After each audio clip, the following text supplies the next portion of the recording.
Indonesia is a maritime country comprising 13,000 islands spread within the Indian and Pacific Oceans.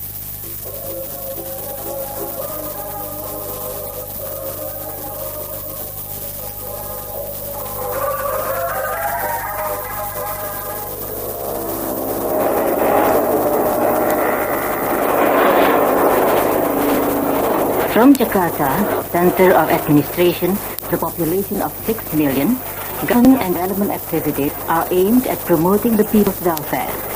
Over the past 13 years, much has been achieved through the national development launched in 1969 when the country's first 5-year development plan started.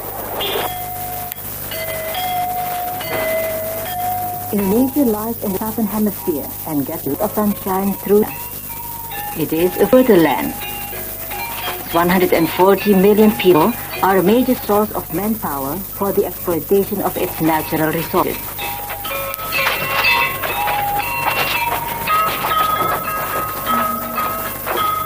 Since 80% of the population live in rural areas, farming constitutes the chief livelihood. Farmers continue the cultivation of their rice by traditional methods, aided by animals and a mutual assist system. This mutual assistance system, called gotong royong, is a virtuous tradition of the Indonesian people, which is still observed in all matters. For example, in improving irrigation, building village roads, or working on rice fields or farms.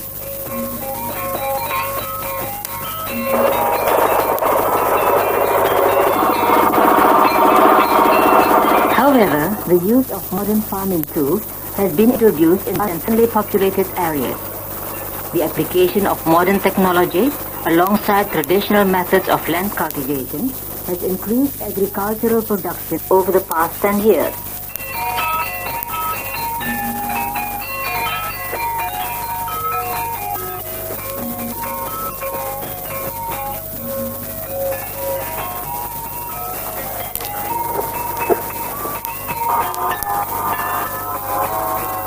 Intensive planting methods, supported by the availability of water, good use, fertilizer and insecticides, as well as the provision of credits to farmers, have increased rice production.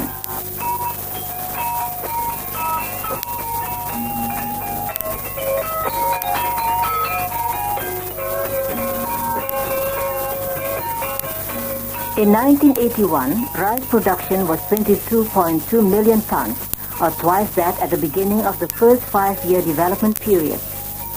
Since the annual rice consumption is only 19.3 million tons, the remainder is stored in government storages as the national rice stock.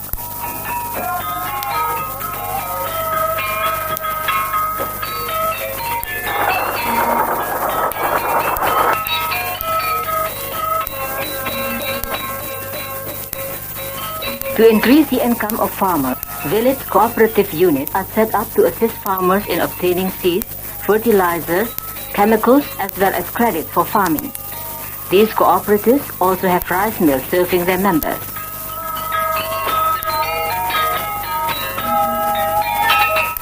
Since the commencement of the first 5-year development period, Indonesia has set up industries, particularly industries which support farming. Traditional farming tools like hoe, sickle, plow, etc. have been produced by small industries, home industries or farming cooperatives.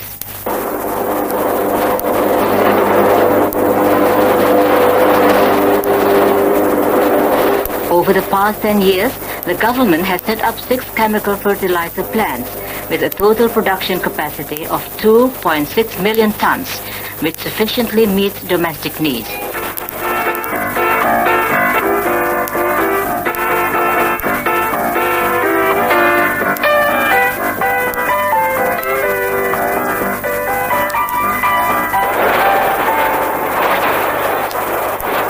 Development of basic industry has also become one of the priorities in the development of the country. Water, an abundant source of energy in Indonesia, has been utilized to generate hydropower. An example is the Asahan project, which supports the aluminium smelting industry, inaugurated by President Suharto early this year. Secara resmi selesai. Terima kasih. Wassalamualaikum warahmatullahi wabarakatuh.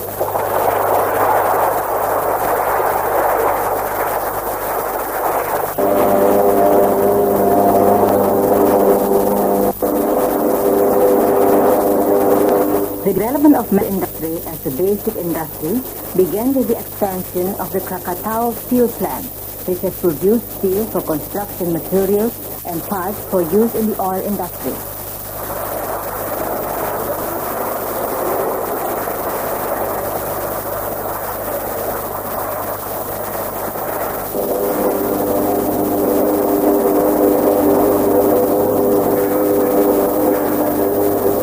The country's cement industry, producing 6.9 million tons annually, has been able to meet domestic requirements with a high-quality product and security for large constructions like high-rise buildings and reservoirs.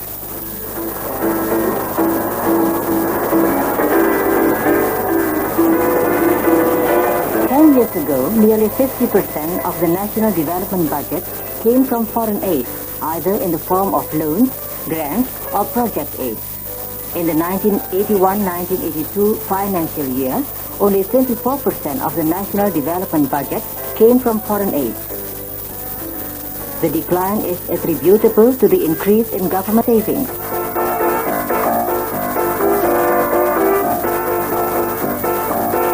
In addition to tax and customs revenues, export earnings, particularly from oil, strengthens the government's capability to finance national development. Today, oil ranks first among the sources of development funds.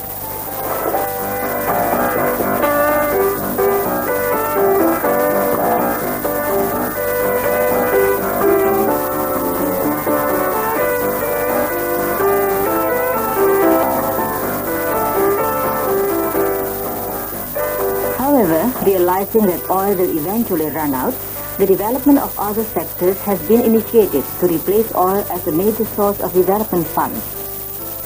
Coal, for instance.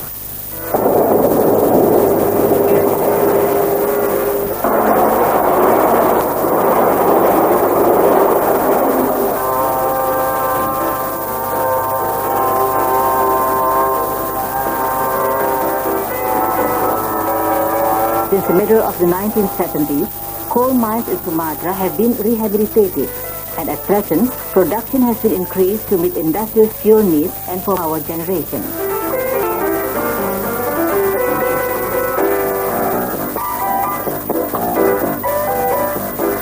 Timber ranks second among foreign exchange earners after oil. In 1980, timber production reached 21.7 million cubic meters. But now it has been reduced to 50.9 million cubic meters because the government has started cutting down log exports and requires logging operators to stop sawmills and plywood factories.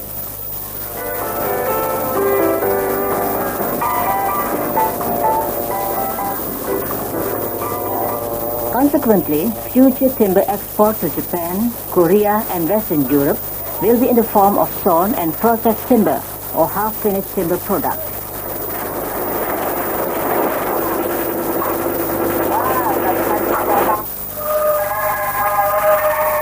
Meanwhile, traditional foreign exchange earners like rubber, coffee, pepper, and other plantation produce will be intensified. Besides earning foreign exchange, traditional plantations absorb large numbers of workers and increase the income of farmers. The government has encouraged farmers to replace their crops or plant foreign exchange earning crops like coffee and pepper, along with those they usually plant.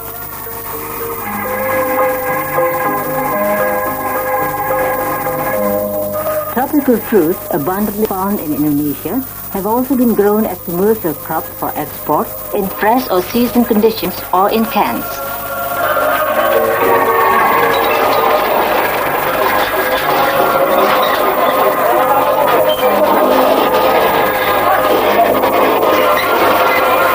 In recent years, governments have joined the other foreign exchange earning commodities.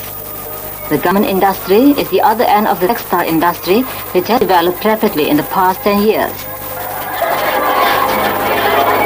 In 1981, garment factories produced 19 million dozens of clothing for export to EEC countries and the United States. Garment exports are part of the government's program of increasing non-oil exports in foreign trade.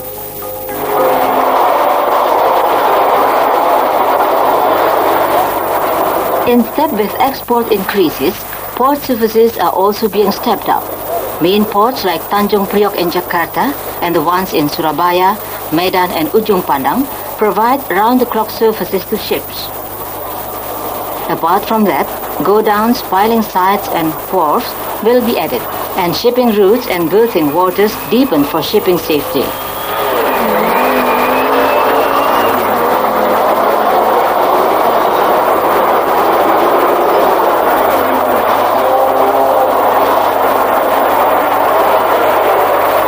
Facilities such as those for container handling have been built in Jakarta, Surabaya, Medan and Panjang in South Sumatra. Thus, Indonesian ports have been prepared for new changes in shipping technology before the coming century.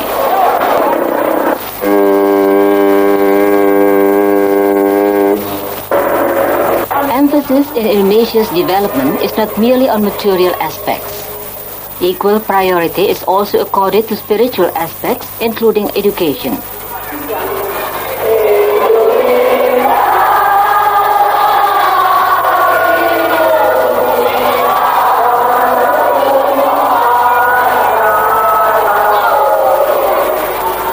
The government's attention to education increases every year, as reflected by the increasingly higher priority accorded to this field.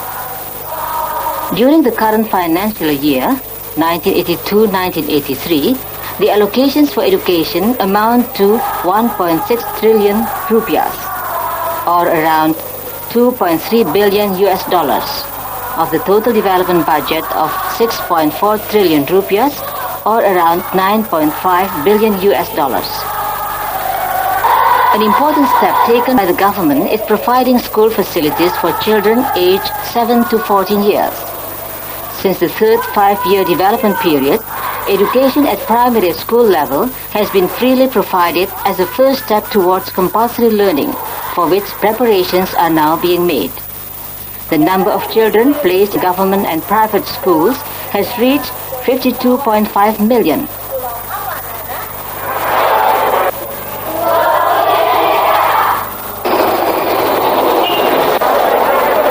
The government has also made available technical vocational schools, particularly in towns close to industrial locations. Here, young people are trained to acquire ready-for-use skills so they can immediately work in industries or open small businesses like repair shops.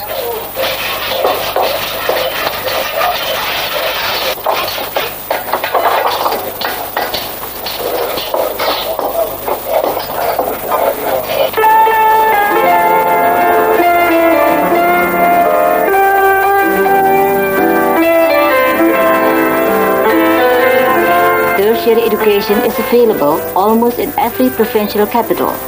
In addition to the general tertiary education, specialized training in business and corporate management is also available. Now you do this exercise number 15. Picture C.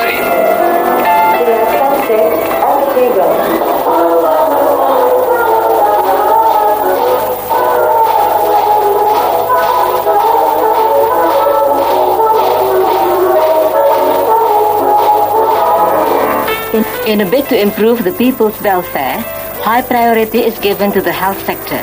In the past 10 years, the government has established facilities such as hospitals, pharmaceutical factories and clinics. Employees and workers may obtain free medical care under a low-premium insurance health scheme. More health facilities will be made available, particularly in state hospitals. For instance, modern medical equipment for nuclear therapy have been installed in the General and Army Hospital in Jakarta.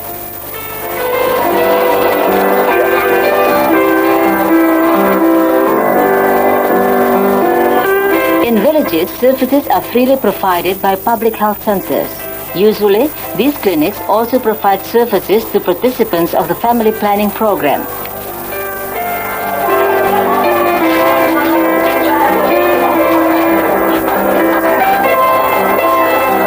Family planning in Indonesia has been considered successful because it has brought down the country's population growth rate to 2.3% a year. At present, there are 9 million couples recorded as acceptors or participants of the family planning program. And in the past 10 years, the use of the pill has remarkably increased from 900,000 to 64 million.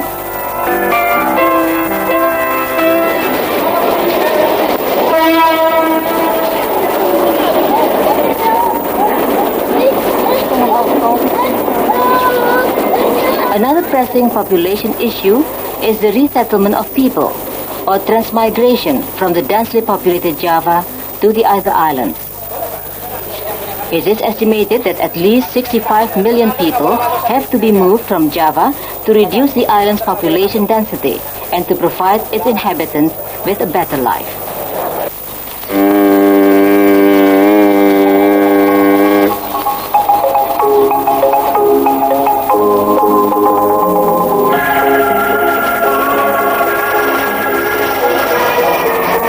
To speed up the implementation of the transmigration program, the mode of transport previously limited to ships has been promoted by using planes. New airstrips must be opened in resettlement areas, most of which are located in the interior.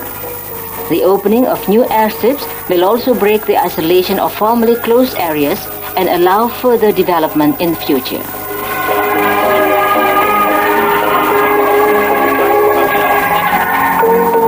To obtain the real picture of how the development program has been implemented, President Suharto from time to time holds personal dialogues with the people. For instance, at the recent corn harvest in the province of Nusa Tenggara in East Indonesia.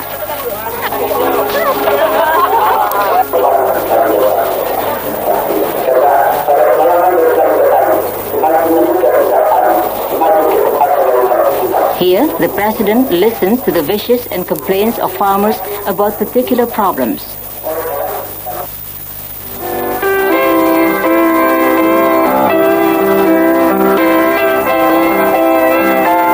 As seen here, he also listens to small entrepreneurs who have just obtained new living quarters in flats built in the suburbs of Jakarta.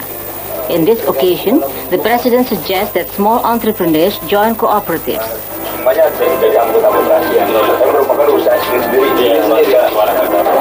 On another occasion, the President cites examples of how to take advantage of facilities built by the government. For instance, reservoirs for irrigation. He points out that besides providing irrigation and generating electricity, reservoirs also provide a place where people can breed freshwater fish. The President closely follows all developments through cabinet meetings, in which ministers report on the progress of programs in their respective fields. General policies are discussed in plenary cabinet session, attended by all the ministers and directors general of the various existing state agencies and services.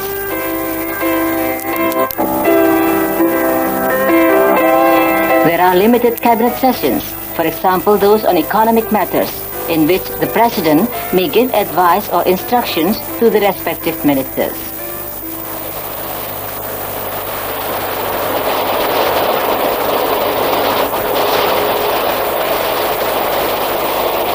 Assalamualaikum warahmatullahi wabarakatuh.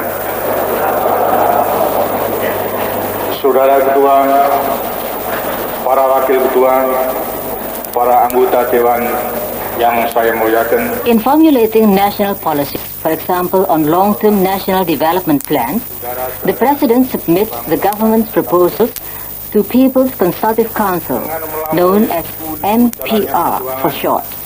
Every year, President reports to the House of Representatives, or DPR, on the progress of the nation when he proposes the state budget.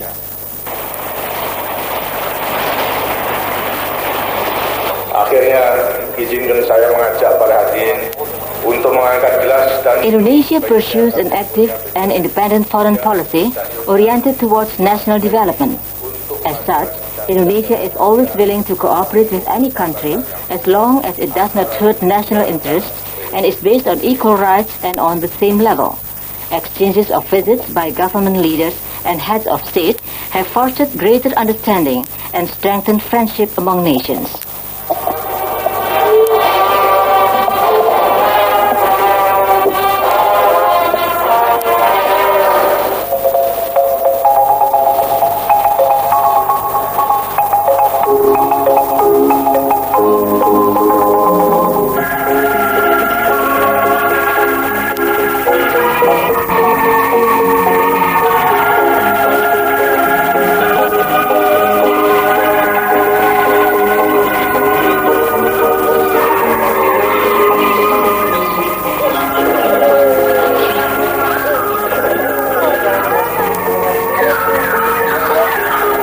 Close cooperation has been developed among members of ASEAN, a regional grouping of nations pursuing regional cooperation on a mutually profitable basis.